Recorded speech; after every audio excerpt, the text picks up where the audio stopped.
Hey, good evening. We're going to start in about 2 minutes, so do grab a cup of tea and a club biscuit and take a seat, and we'll be with you shortly.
Okay, good evening and welcome to our second Real Lives evening here at Key Church. It's fantastic to see you. My name's Will. I'm the curate here at Key, and I have with me my two live guests, and we also have Matt, who'll be joining us on the screen later. Let me introduce our two guests. You may know them already, but let me introduce them in case you don't. So Sian is a lecturer in physiotherapy at the University of Plymouth, as well as a former operations manager here at Key Church. She lives next door to the church with her husband Ben and their two daughters. And Liz is a retired teacher from Truro, married to Stephen, a mum of 3 grown-up boys, and both are members of Key Church. Liz is involved in our Truro congregation that meets over at Archbishop Benson's school, and Sian is a long-time member here at All Hallows. And they're both going to share their significant experience with years of issues with their health and suffering with chronic illness. We also have a Zoom interview that Hugh very kindly carried out with a gentleman called Matt Morrison, who is Canon Verger at Derby Cathedral, who is currently living with an end-of-life cancer diagnosis. So we'll be hearing from Matt a little bit later on. In an age where scientific advances are flying faster than we can ever have imagined, and the development of new technologies seems to open up a limitless future of opportunity, we are nonetheless painfully aware that we are powerless in the face of sickness and disease. The global pandemic, as we know, as we're painfully aware, has robbed us of the sense of security that we might have thought we had in our sanitized Western society. And the unstoppable rise in cancer rates. Now the stats are that 1 in 2 of us will deal with cancer in our own lifetime. They force us to recognize that humanity is still just as vulnerable as ever, and we need a hope that comes from outside ourselves. And it's into that context that we hear from these 3 wonderful people who are willing to share generously these most personal and painful parts of their lives. These stories they are willing to give us tonight because they believe that through their pain and their experiences, they have something that others might gain from.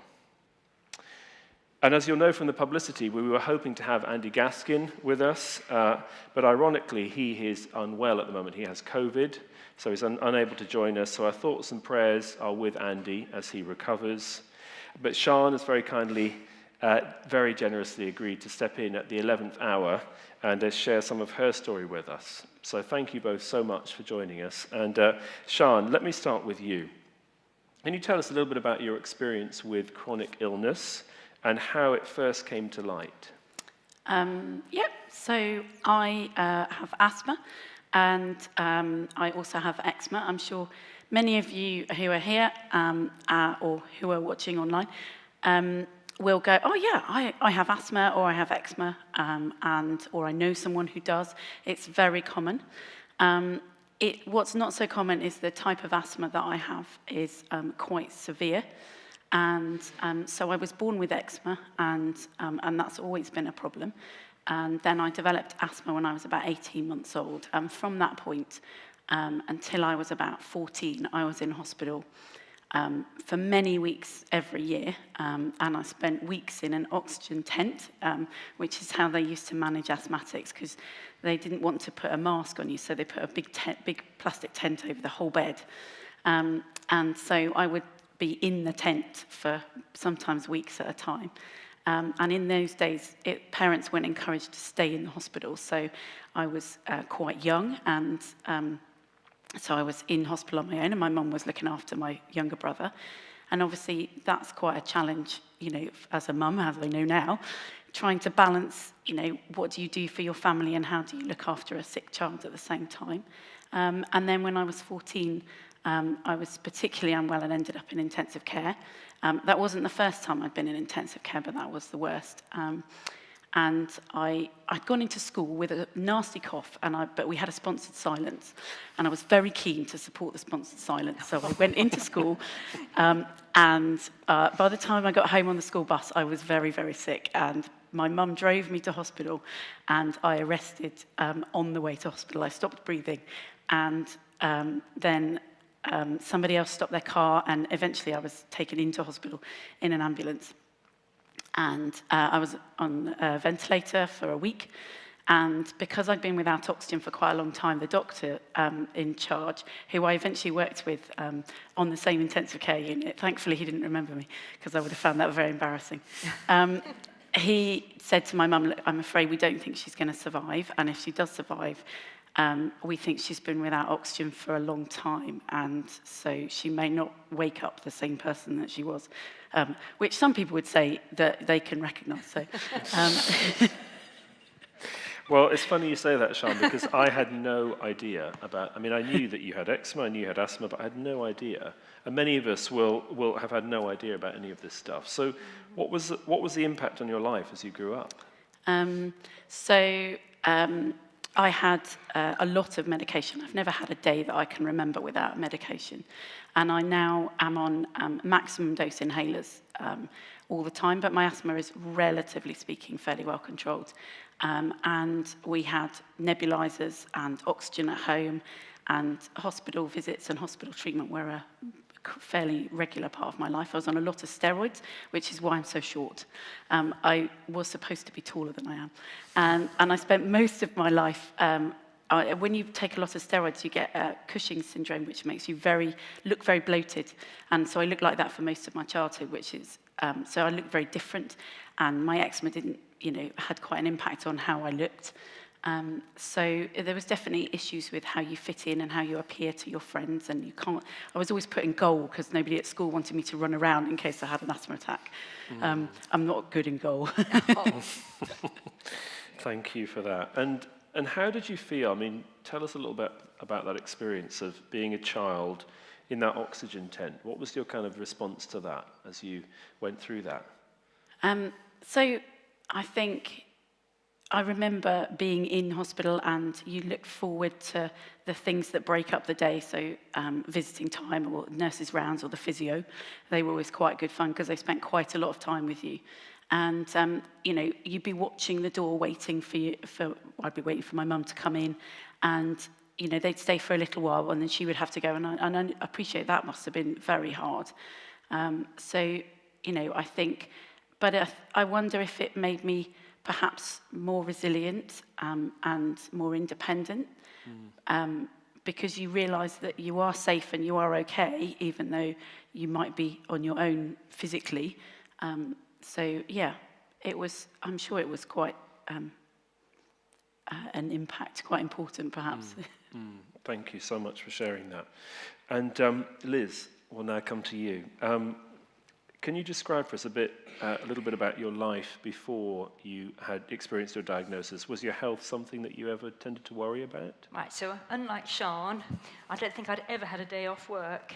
I've always been really healthy, eat healthily, very fit, and no problems whatsoever with my health. I've got parents who are both in their 90s, so the genes are obviously very strong. So, no, I've always been healthy. Yeah, so not something that was on your mind. Not at all. You weren't particularly worried about catching anything or No, getting it. Yeah. never. So what was it that led to your own diagnosis? So we'd been working in Switzerland, and I think after 6 years, decided we'd actually register with a doctor because I was feeling quite tired. I'd got a few symptoms, quite bad tummy ache. So I was referred to the hospital and went for a scan, and they found there was a cyst on the ovary. So I was booked in to have an operation. They were going to remove both ovaries, and they reckoned that 2 weeks in hospital and I would be home, and that would be it. And this was when you were in Switzerland? Yeah. Yeah, so the experience of being in a hospital in a foreign country and that barrier, the language barrier, yeah. And tell us what happened next. So I went in for the op, and when I woke up, I'd got tubes coming out of everywhere. I was being fed through the nose, and it was just completely bewildered. What's this? I wasn't expecting this. And they discovered that I had got cancer. I got cancer of the ovary, and it had spread right around my insides. It had spread to my bowel. It had spread to my intestines, and they had operated. Yeah. Poor Stephen, I'd gone in for a 2-hour op, and hours later, I was out of it. And how did it feel to wake up in that state and to get that diagnosis that you hadn't been expecting? Right, so I think I'm quite unflappable. I was quite shocked, but I just surprisingly felt incredibly peaceful. I felt very grateful to the surgeon, very glad that they'd found the cancer and been able to deal with it, but just peaceful. I felt that I knew that God was there. I felt very held, just, sense of peace. Thank you. Yeah, thank you so much. And it's hard to imagine what it must have been like to have that sudden realization of what had happened, but yeah. Felt very let down by my body. Yeah. How could it? Yeah. Thank you so much for sharing that. We now have a video from Matt Morrison, as I said earlier. Hugh did an interview with him earlier on this week, and we've got that up on the screen for us to watch now, so we'll have that.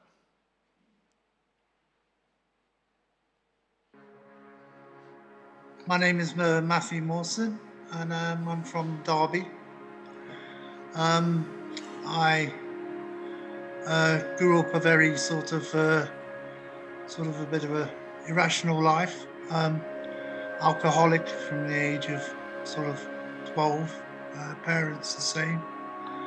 I was a pretty tough guy. Thought I was, the big man, as a lot of people do.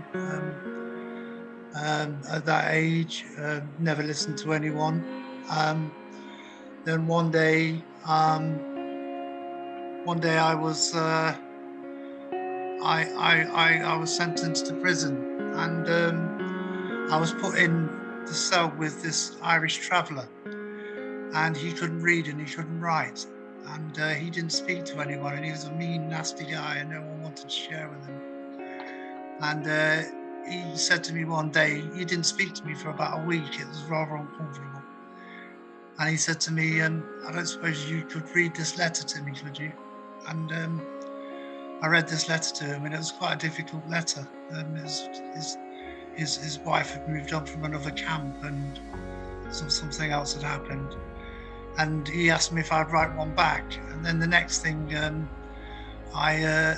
it got round the prison that I could actually read and write letters and discreetly read them back to people. And some of them were very hard pastoral letters. And me being me, I thought, well, why am I doing this? Why should I do this for any of these people? And some of the letters were really hard to read to people. The bad news, deaths, and it was at that point that I realised I was being used by somebody, and I wasn't just out for gain, which was all I was out for originally. And then I realised after that I had something, and I was given a job in a local church, which I found in a local cathedral church, which I found totally by mistake in a tiny little newspaper. I was given a job as a verger. I didn't know what that was. I had no idea what the Bible was about, to be honest, when I first started. And I started reading morning and prayer and evening prayer, and and that's where it all took off, really. And God started to become a real big part of my life, and I started to see how He was changing others. And there's a difference between reading the gospel and then to start to feel it and to start to live it. And that's when it became clear to me that things were, that I was beginning to follow Christ in a way that I would never have imagined before.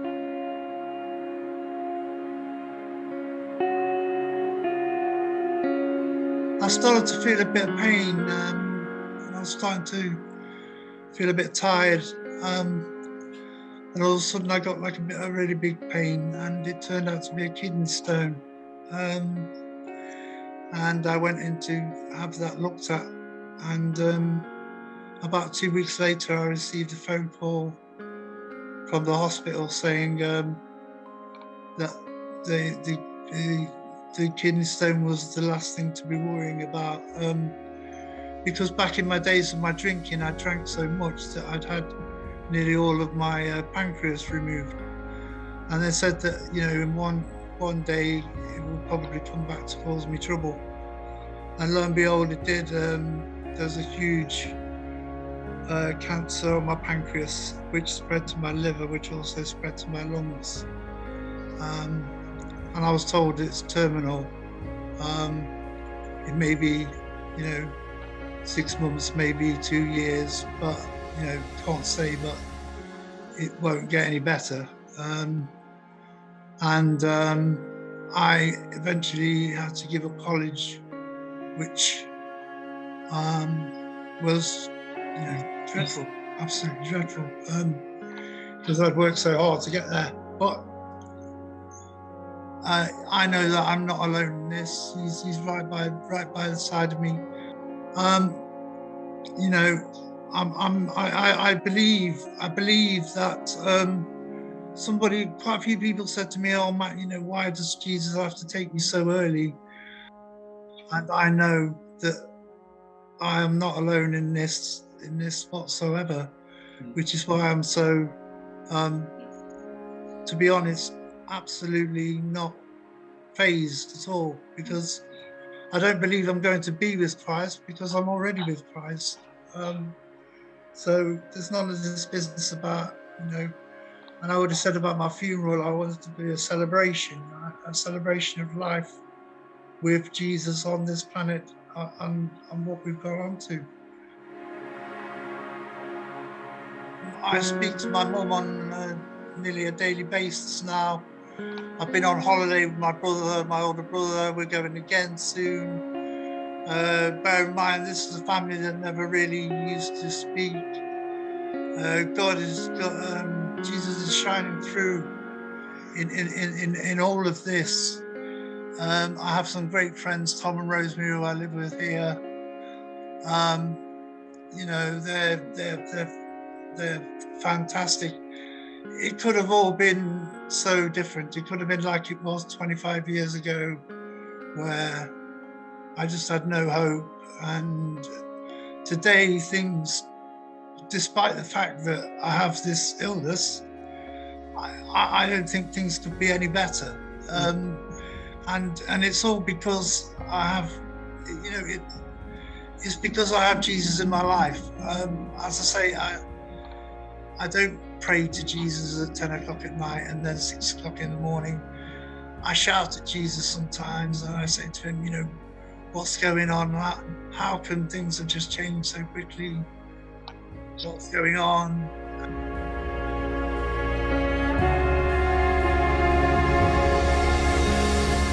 Just because I've got my problems, it doesn't mean to say that everyone else has automatically lost theirs.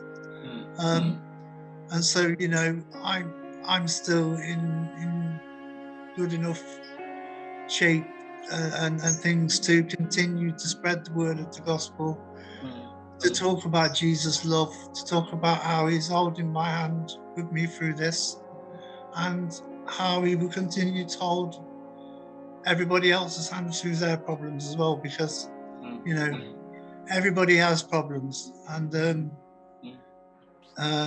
Jesus is the, I'm not going to say, if I say Jesus is the answer, that doesn't really put it, because that just sounds like a cheap way of just saying, you know, believe in Jesus and everything's going to be all right. But what I would say is, keep reading the scripture, keep trying to understand it, and more than anything, start feeling it. Start feeling that scripture. Don't just read it and put it down. We don't know how long we've got on this earth anyway. I mean, you know, nobody knows how long we've got.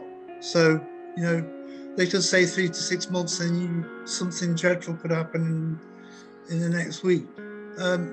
So the first thing I'd say is stay strong, and don't try and eliminate your friends. Keep talking about it. Sit round. Keep talking about the gospel stories. Keep talking about positive things. Think about things that you can do. There's always something that you can do. Even if you've got half an hour, there's something. There's a little text that you can send to somebody that's also going through a rough time. And when you've done that, you know, you've done something for the gospel. You've done something good.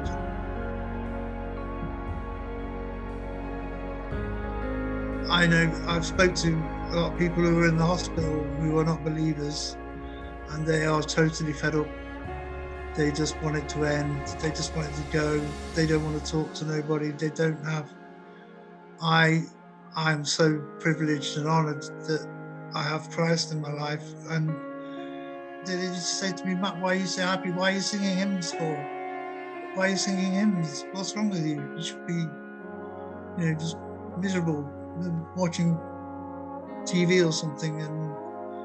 But I was obviously, you know, I've always sung hymns. It's just something that's, I either hum them or sing them, or, you know, and I don't think they could quite get their head around why I was so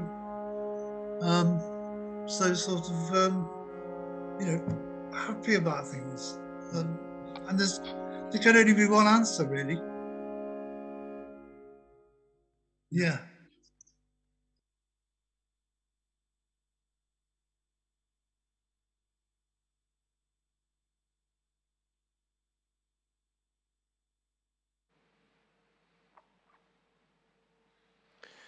Well, that was extremely poignant, and made even more so by the fact that after that interview was taped earlier this week, Matt was taken very ill, and so it's all the more wonderful that we were able to have that time with him and to hear his story. So we'll come back to you, Sian. Tell us a little bit more about what it's like to live with your condition, and in particular, how the last 2 years, our experience with COVID have affected that. Gosh, I don't know how you follow Matt. It's incredible.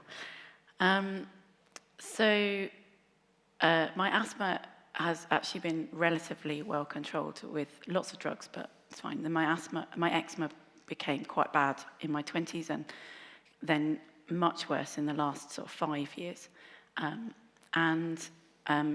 Eventually I spent a lot of time with my home group praying for, paying for this thing to work and that thing to work, and years went by, and it was really quite unbearable.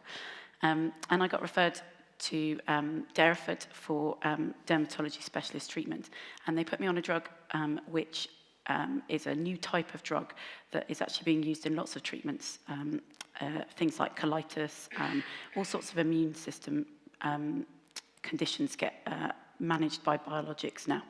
And they alter the way that your immune system responds, and therefore it affects particularly positively things like eczema. And as a result, it also has affected my asthma. So from Christmas 2018, when I started taking the drug, I was much, much better. So that was really positive. And then obviously we had COVID 2 years ago. And in one day, I went from being someone who's, had done 16 years working in intensive care. I picked up plenty of chest infections, and it probably wasn't the most healthy job to do. But then I moved to the university and was teaching physios and inspiring them to do the work that I had done. And then all of a sudden I was clinically extremely vulnerable and had to stay at home all the time. And you go from being someone who thinks that you're fit and healthy and there's nothing wrong with you, although obviously there is, but I'm not someone who necessarily feels that way. And then you're, can be scared to go out of the house, and there were lots of awkward conversations about, well, it's fine for you to go to work, but if you bring COVID home and I get it, then I will probably end up back in intensive care, and I don't know what the outcome will be. So that was a particularly challenging time. So it was. And the whole shielding experience of going through being locked behind, Yeah. So the biologics, and combined with my previous intensive care and the severity of my asthma, meant that I was clinically extremely vulnerable, which I would never have put myself in that bracket normally. So those things combined, and then obviously I was shielding, but I could at least keep working because the university was online, so that was really positive. And obviously we did a lot of church online. I remember. I'd be sitting here and Sian would be on that screen, yeah. So what things have kept you going through this whole experience? So I became a Christian when I was a teenager. My friend invited me to the then very busy Camborne Wesley Church, which had a huge youth group. And I came to faith through that. I think I went to a Billy Graham sort of online thing that was broadcast in Redruth Methodist Church. And so I developed a really strong faith in the whole understanding of the fact that, I had been in a position where, perhaps my life may have ended at the point when I was in intensive care. But there was a purpose to life, and I was, and I was still here for a purpose. And that gives you a whole different perspective. And it had a huge impact on my career. I'm sure that having so much physio as a child probably inspired me to do what I did for a job. And having been in intensive care, I understood to some extent what the patients that I treated for 16 years were going through. And that brings a very different perspective. And we talked earlier about this idea of acceptance, and can you just explain a bit more about that and what you've learned through this experience in terms of how you approach life? Yeah, so I think we all have a choice in how we respond to things in everyday life. And I think illness of any type is no different. And I certainly, I marvel at Matt and Liz's situation where, it's very different having that kind of diagnosis from one that you've grown and lived with all your life. It is very different. But I think I made the choice that, this was, people say, well, if I knew that I had this much time left, I'd do X, Y, and Z. Well, in some senses, that is where I am because, I'm in that time, and, you can't help but marvel at the fact that, God still gives me every day.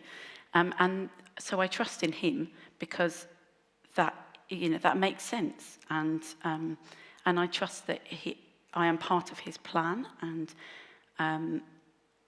and somehow I fit into that plan, and whatever I'm going to be doing is going to be for his service and for his glory, for however long I'm here for. And as Matt said, none of us know how long we're here for.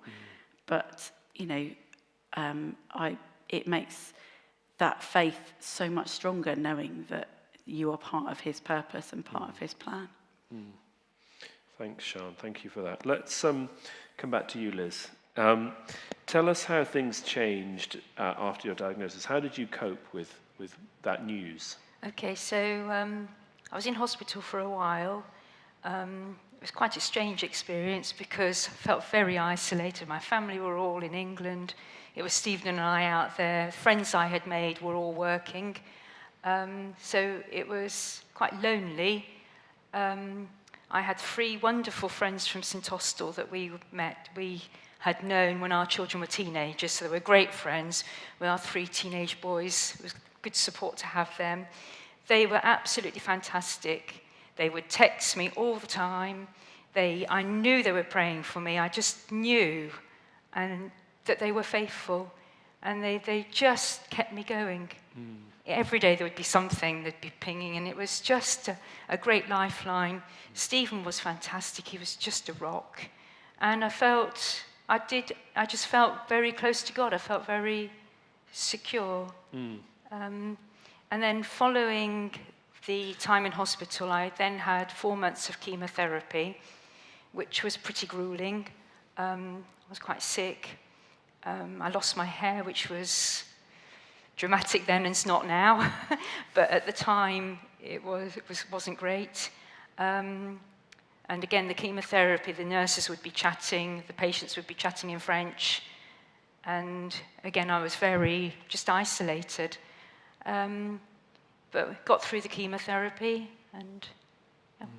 Thank you for that. And was there you mentioned before these friends in St Austell, was there any particular way in which they tried to encourage you, tried to keep you going? Yep, so they were quite often texting psalms and just reading those psalms. I think I didn't really feel able, I don't know, it's a really strange feeling. I couldn't concentrate on anything. I spent ages just playing solitaire on the computer. It kind of kept my mind not thinking too deeply. So I wasn't really reading the Bible, but these psalms, each day they would come through and you'd pick something out there and feel really reassured. Yeah. And we went to church in Geneva. It's a big international church. And I think during the chemotherapy, we sang for the first time I'd heard it, a Stuart Townend song called There Is a Hope. And those words just overwhelmed, just reduced me to tears. And then when we came back to Truro, we started going to St Key, and the first week we were at St Key, we actually sang that song. It was the first time I'd sang it in church since then. And there was just this wonderful feeling that we are home. We are home. And it was just... And Alan Stanhope said, do you think you're going to look at lots of different churches? And Steve and I, yes. But we just got home and we knew this was where we wanted to be. So that was precious moments. Yeah. And the thing that's really struck me talking to you about this is just the way that you said from the first moment you knew this had happened to you, you felt really held and secure in God. And that's a really powerful testimony. And I wonder if you've had any experiences in your life prior to this of pain or grief that might have kind of given you a sense of that perspective. Yeah, I think we all struggle, don't we? We all go through suffering times. When I was 21, I'd only been a Christian a couple of years. My brother died in a mountain accident, and that was cataclysmic. That was just huge. And it took me a long time to work through that and to work out where I was, what did this mean? The whole thing of trusting in God in those situations, that even though you're a Christian, bad things are still going to happen to you. So that was a real life-changing, looking at the perspective, your purpose in life, where was God? And just coming back to that whole, we have a hope. And without that, I don't know what you do. And so that experience, I think, shaped a lot of my life from then, a lot of my reactions, how I deal with stuff. And so I think when it came to something like the cancer, I just knew there is a hope in God. There's a purpose. Yeah. Yeah. Thank you for that. And how would you say this whole experience of dealing with this massive health issue, how would you say it's affected your perspective on life today? Well, that's interesting. After the chemotherapy, I went on a mindfulness course, and I chose to do that because it was English speaking, and I wanted to speak to somebody in English easily. And I felt that it was really important that I talked about it, because I've learnt in the past that if I don't talk, it's not good to bottle things up. So I went on that course. It was really, really helpful. And right at the end, we were asked to write a poem or a reflection on what we had learnt during the course. And that's more Stephen's department, not mine. I don't write anything ever. And it got up in the middle of the night, and I just wrote this poem. Wrote a poem. And it was really about giving all of it to God. Just give it to God. Move on. Forget it. This isn't you. And there was just a lovely sense of, okay, done that, and moving on now. And that's something that I think both of you have in common, that sense in which that you're not defined by what's happened in the past. And, it's a part of your history that you've been really, really generous to share with us tonight, but also it doesn't define you, and you've got that kind of hope moving forward. I think the other really big thing is that I am truly grateful. It is a gift. I do fling open the curtains in the morning and think, thank you. I have been able to see our grandchild, and I have, can enjoy them. Yeah. Thank you so much. Thank you so much, both of you. We will hear from you again shortly, but I think it'd be great to just express our thanks to Liz and Sean.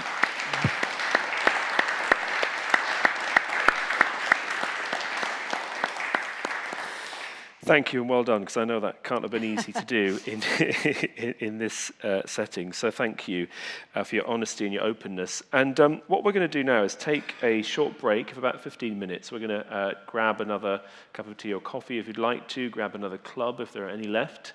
And what I'd love us to do is if we have any questions that we'd like to share with Sean or with Liz, they are very happy for us, for the three of us to talk and try and just open a bit of a discussion, get a chance to think through some of these issues.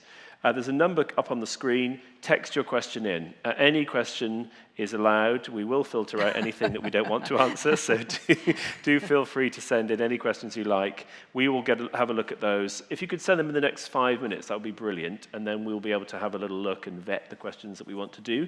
But do just take a few minutes. We'll have some more music. The mood lighting continues, as you can see. So enjoy some more refreshments, and we'll come back together in about 15 minutes. Thank you.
stay in the left, in, right.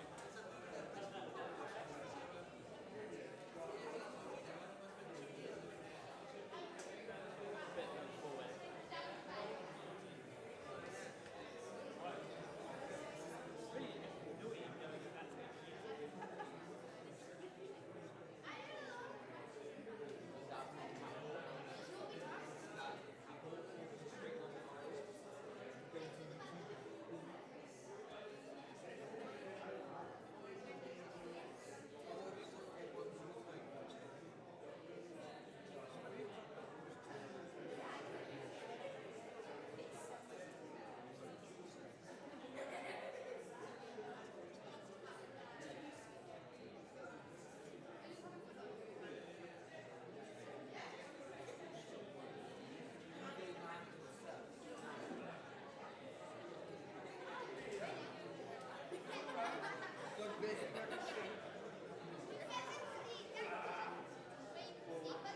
There's like 7.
I'm showing you holding my feet.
Okay, everybody, do grab a seat. We are going to restart in 1 minute.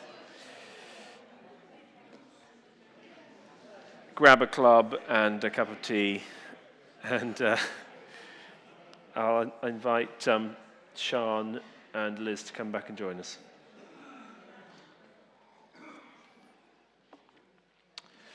So thank you for sending in your questions. We have had a good number, and we've had a good look at them as well. And we will have a look at a few of those. And we have actually got someone who is going to very kindly come and join us at the front as well and share a little bit about his story in a few moments. But we'll do a couple of questions first, and then we'll do that. So thanks again, ladies, for your really powerful stories and your willingness to share those things with us. First question, you've spoken of your inner peace. How did your respective husbands feel? Did they feel inner peace? Were they similarly peaceful? Ask him. Why don't we do that? I'm going to take the roving mic over. In fact, Stephen, why don't you come up to the front just briefly? Then the people who are watching at home will be able to see you. Come and just grab a seat for a moment and we'll hear. So Stephen, Sorry. Stephen's not a fan of the limelight, obviously. So, Much. For once, this was meant to be not about me. what about this Is that inner on? peace then? So we've heard Liz's remarkable piece. Tell us how you felt in the light of all of this. I suppose it was all quite calm and sorted. Unlike your I mic. could up it It's if just- you want. Stephen doesn't need a microphone. It is on. Mine's on. Is it?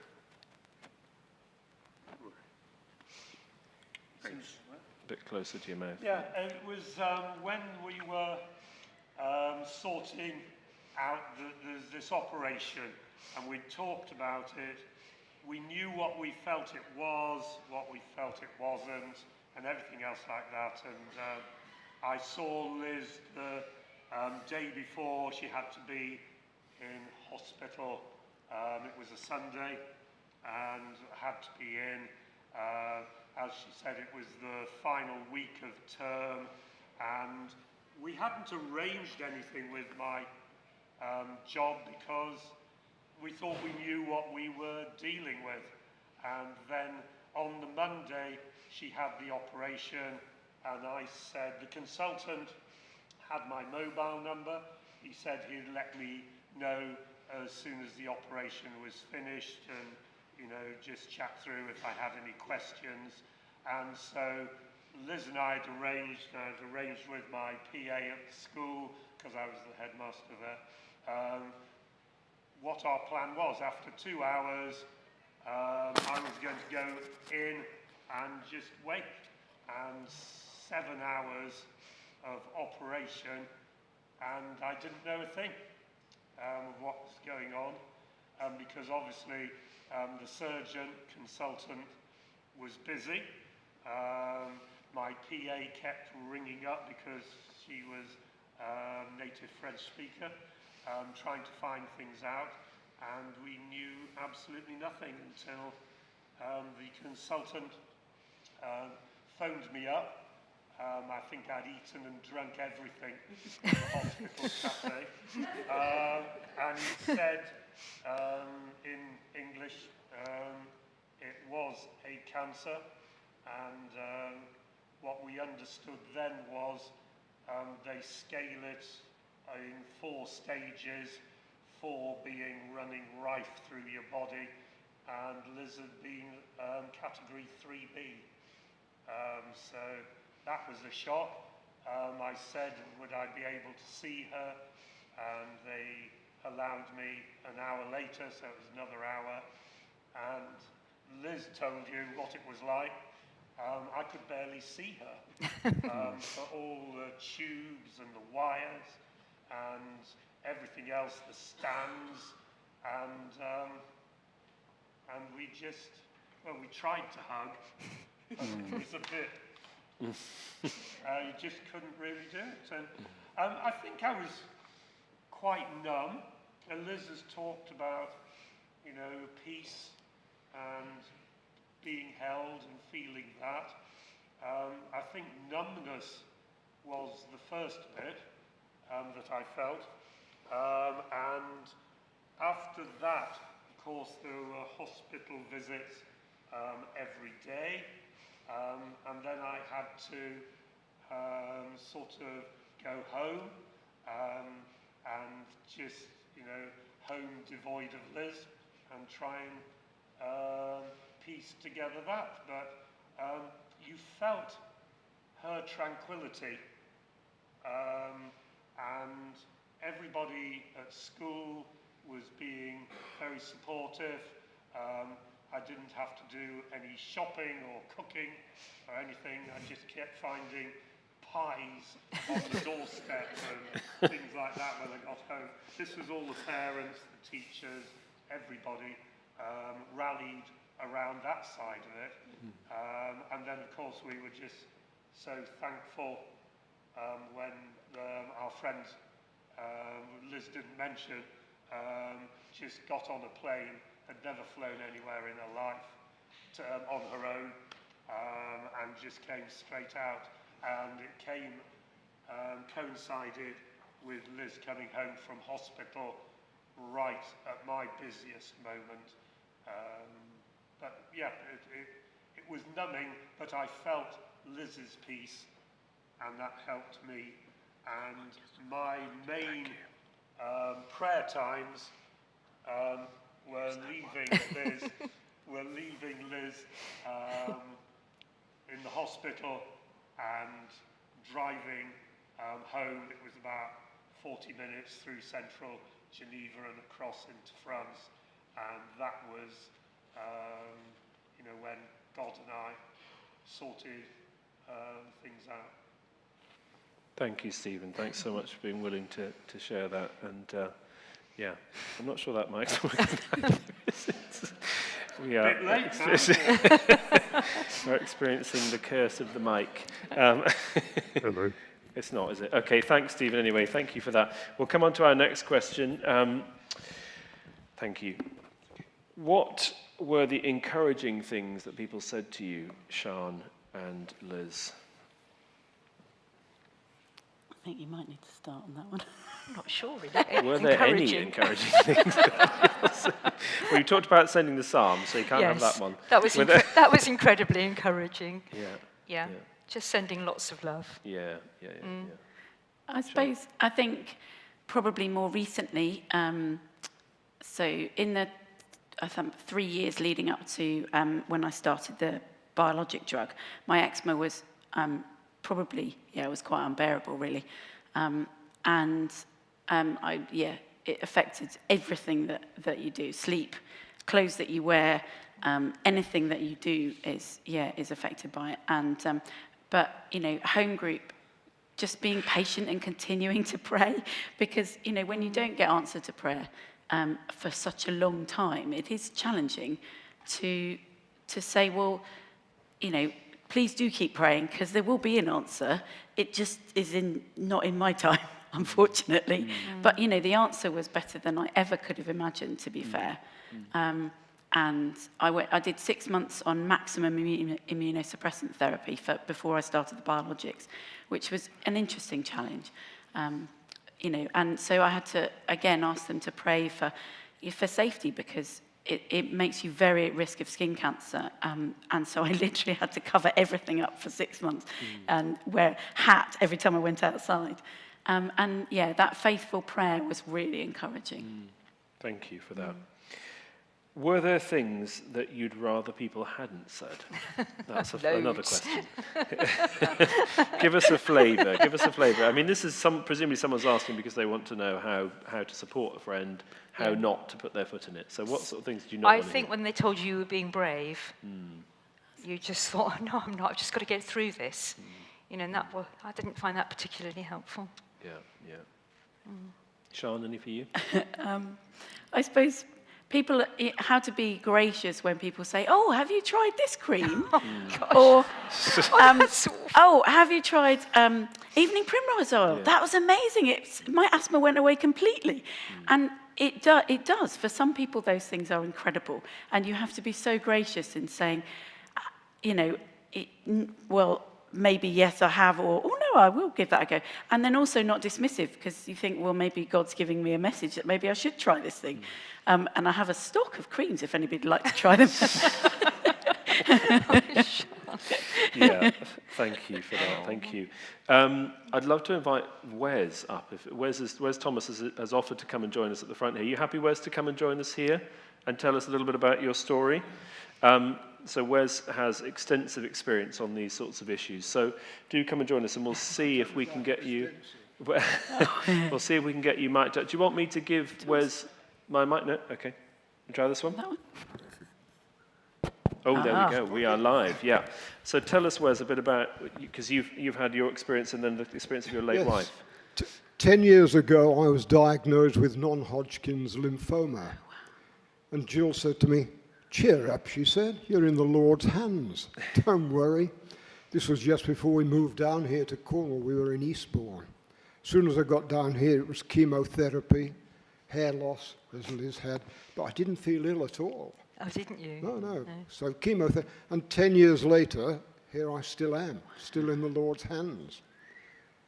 Last July, Jill, we went for our jab, and they said to Jill, "You don't look well. See the doctor." Saw the doctor, scan, 3 centimetre mass in the pancreas. She'd got pancreatic cancer. That was in July. She said, "I'm not worried, Wes. I'm in the Lord's hands." 3rd of October, went in, she'd gone. 58 years married. Without faith, life would be terrible. It's only the faith that's kept us going. We were baptized in 1958, and the Lord's looked after us ever since. And we know that he will in the future. Thy kingdom come, thy will be done on earth. Better to depart and be with the Lord. What is your life? It is even as a vapor which appears for a little time and then vanishes away. If in this life only we have hope of Christ, it's terrible. That's our story. Thank you. Thank you so much, Wes. Thank you. Wow.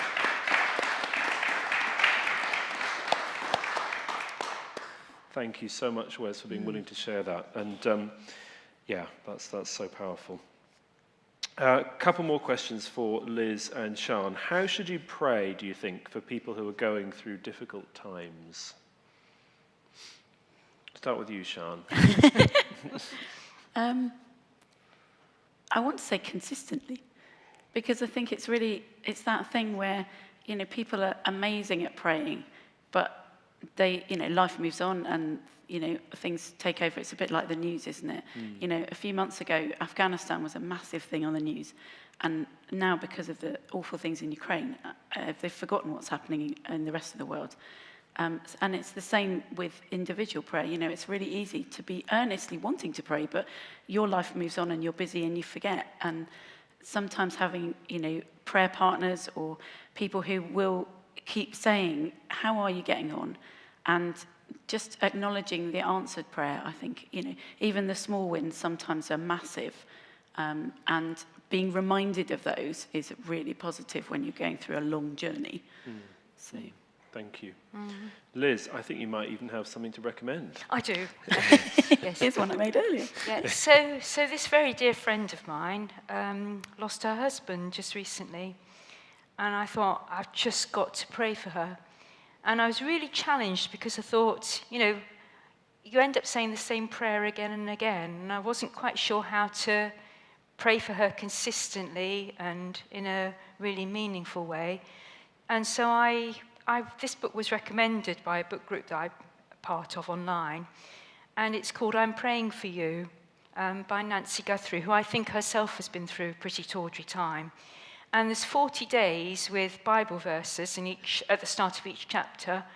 And it's just a way of praying for somebody who's struggling at the moment. And it's incredible. So I can't recommend it enough. In fact, I've done the 40 days and I'm going to start again. Because there's a gem in each chapter. In every chapter, you just think, that's just amazing. And it's just, yeah. I know that Cheryl's got copies of the book. So if anybody's interested. Fantastic. Yeah. Thank you, Liz. That's brilliant. So this question is for both of you.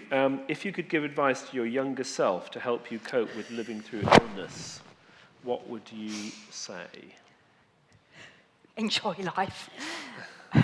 Enjoy every moment. It's precious. Enjoy your children. Just, be thankful. Thank you. Sean? Yeah, I think probably very similar, actually. I definitely had a moment sometime in my late teens where I realised that, if you've got a second chance, you really do need to make the most of it and, seek God, but also don't miss the opportunities, which is not always the healthiest thing, because it does mean that you go, well, no, I shouldn't say no to doing that because, actually I've got the opportunity to do it. So, yeah, I have burnt the candle a bit too much at both ends at various points in my life because of that. Yeah, thank you for that. And then last question. You've both spoken about God being with you in your situation. You both mentioned trust in God and a peace in God. Did you ever get angry with God? Liz? I got angry when my brother died, very angry. And I had to work through that and come to peace. And I don't think since then I have got angry. I think when it was the cancer, I think sometimes you're tempted to say, why me? I wasn't. I think I just thought, why not me? As you say, 1 in 2. So no, I wasn't angry, but I have felt anger towards God. Thank you for that. Sean, what about you? Yeah, I've never been angry at God for the asthma. I think it's just part of me. It's like, if you need glasses, I think. But certainly when my eczema got really, really bad as an adult, when I had been quite well, it was really frustrating. And I knew that there would be an answer to prayer, but I just wanted it to be now and not years hence. So I did get very angry because it's so frustrating when you know that at some point there will be an answer, but it's not yet. Yeah. Well, we can't thank you both enough for being willing to share with us and answer your questions and share so much with us this evening. So can I ask everyone to give you another round of applause? Well done, Wes, too. Well done to Wes. You. And to Wes too. Thank you so much. Well done, all of you. I just want to say as we finish, just a few things to flag up. So we have coming up one more Real Lives evening. Philippa's story, that will be on the 7th of April. Philippa is going to share with us a little bit about her experience with mental health issues, another really big topic to discuss where we can begin to see some of the difference that knowing God makes in that situation. So do join us for that if you can. We also have a number of services happening at Key over Easter. In particular, we have Good Friday and Easter Sunday here, all together for the church family. All are welcome to that, and particularly aimed at young people and children, families, a great opportunity to find out more about the good news of what Jesus has come to do. And then last thing to say is something called Hope Explored. Hope Explored is a new course that we're running for newcomers to the church family and for anyone who wants to find out more about the death and resurrection of Jesus. That will be happening in May, 3rd, 10th and 17th of May in the centre of Truro. We're starting that group up as a chance for people who want to find out more and want to find out what we believe at Key. So do join us if you can for that. We have a few flyers at the back that you're welcome to take. We also have a couple of resources which have been given to us. These evenings are obviously part of our Lent reflections here at Key, but they're also part of a wider series of events happening all over the country with this whole theme of life explored, and finding out where we can find life that lasts. So there are these leaflets at the back. Do please take one if you'd like to find out more. And we have copies of Luke's Gospel. We've been looking at Luke's Gospel at Key a lot recently. Please do take one of those if you'd like one. They're free, and that's Luke's account of the life of Jesus and why it matters. So just want to take this opportunity again to thank you all for coming, to thank Wes, to thank Liz, to thank Sean, to thank Matt, and thank you all, and good night.